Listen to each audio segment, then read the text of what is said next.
Hello, my name is Alvaro Polar and I'm going to show you in this video the shell method that generates the volume of a region around an axis of revolution.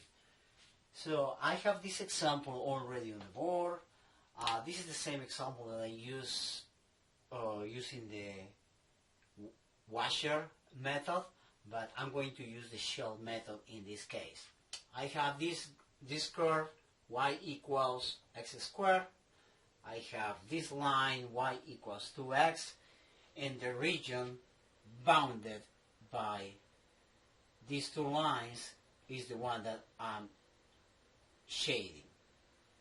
The intersection between y equals x squared and y equals 2x is this point, 2,4, and of course 0,0.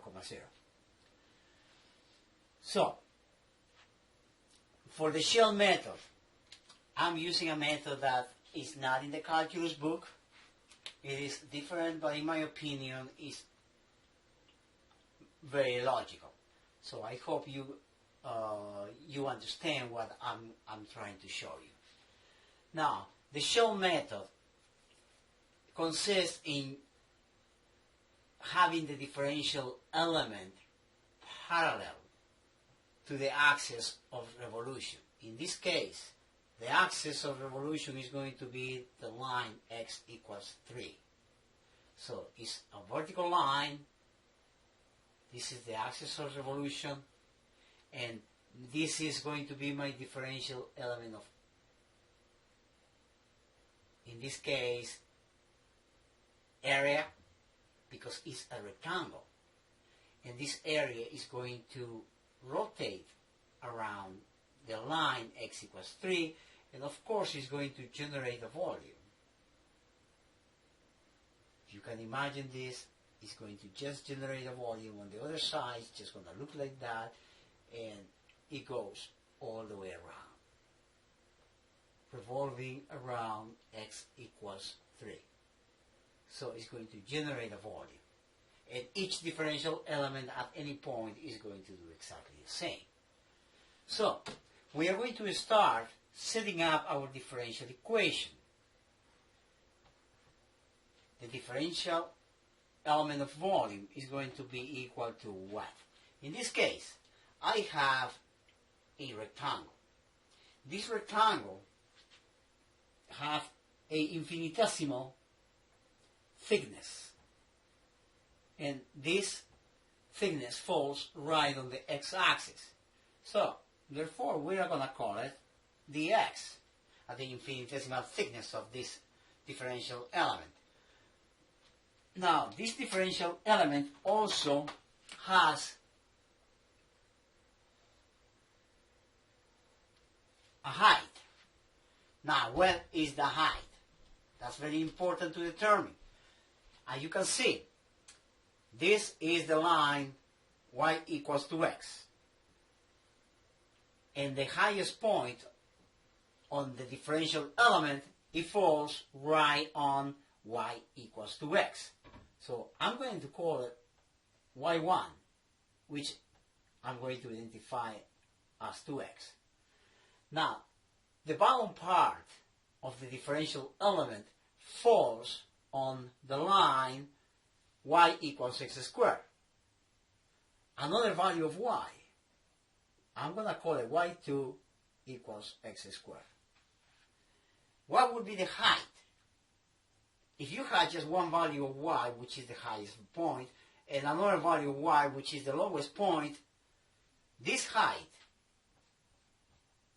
h, I'm going to do it here, h is going to be equal to what? y1 minus y2.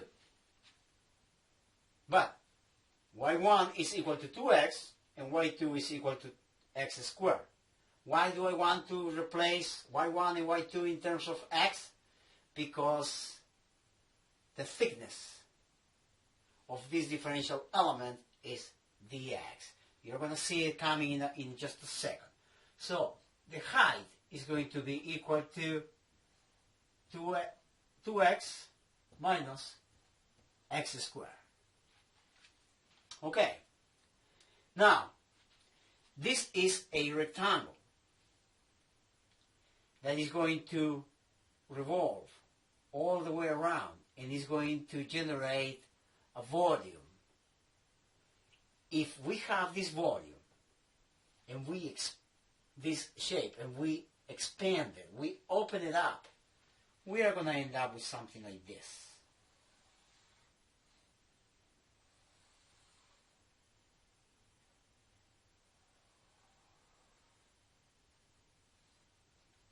And you see it in 3 dimensions, where the region that I'm shading is actually the thickness. And that thickness is what? This is the x. Okay? What is the height?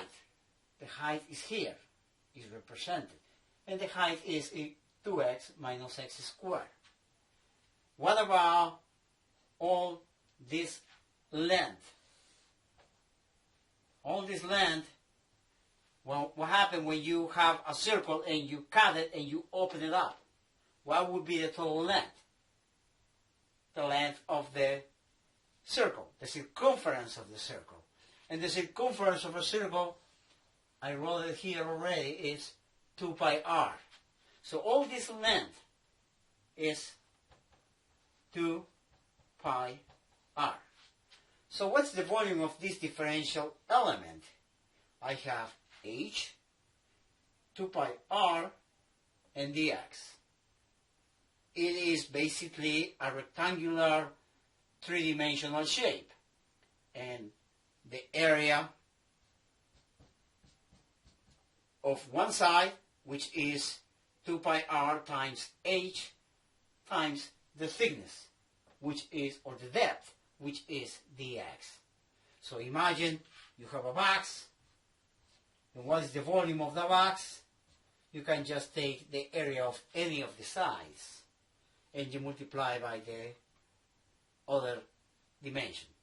So if we take the area of this side, we say that this is the height, this is c, which is 2 pi r, and this is the thickness, which in our case is dx. So the volume of this differential element is actually a rectangular solid shape, and this is going to be the product of the 3 dimensions. The 3 dimensions are height, which is what? 2x minus x squared, which this represents the height, times 2 pi r, but what is r? R, let's see, we're going to find what r is in just a second, and dx. Now, r needs to be also expressed in terms of x. And what would be r? If we are on the x-axis, r is parallel to the x-axis, and we are on the x-axis, the distance from 0 to where r starts is what? It is just x. At any point, it's going to be x. At this point, it moves, it's going to be x. At that point, it's going to be x. At this point, it just keeps going, and it's going to be x at this point. So the radius keeps changing, depending on the value of x. But the radius, in this particular case, is what? This is a fixed line, x equals 3. So it's going to, this distance is going to be the total distance from the 0 to x equals 3, which is 3 minus x. That is actually the values of the radius. The radius is 3 minus x in this case. Every problem is completely different depending on the shape of the graphs, depending on the axis of revolution, if it's vertical or if it's horizontal, but the way of thinking is the same. Okay, so if I have my radius equals 3 minus x, I'm just going to replace it here. So I'm going to erase this shape that I show you. I don't need anymore. So I'm going to end up with dv equals 2x minus x squared times 2 pi times 3 minus x times dx. Of course, before I integrate, I had to do the product of these two. dv is going to be equal to 2x minus x squared times 6 pi minus 2 pi x dx. I just multiply each term, and dv is going to be equals to 12x pi minus 6 pi x squared minus 4 pi x squared plus 2 pi x cubed. All this times dx. Of course, I'm going to combine terms, similar terms. I have these two, which is going to give me, I'm going to put it right here. I have dv equals 12 pi x. 12 pi x minus 10 pi x squared and plus 2 pi x cubed, well, all these times, I'm going to put it right here, times dx. I'm going to factor actually 2 pi. dv equals 2 pi, and I have 6x minus 5x squared plus x cubed times dx.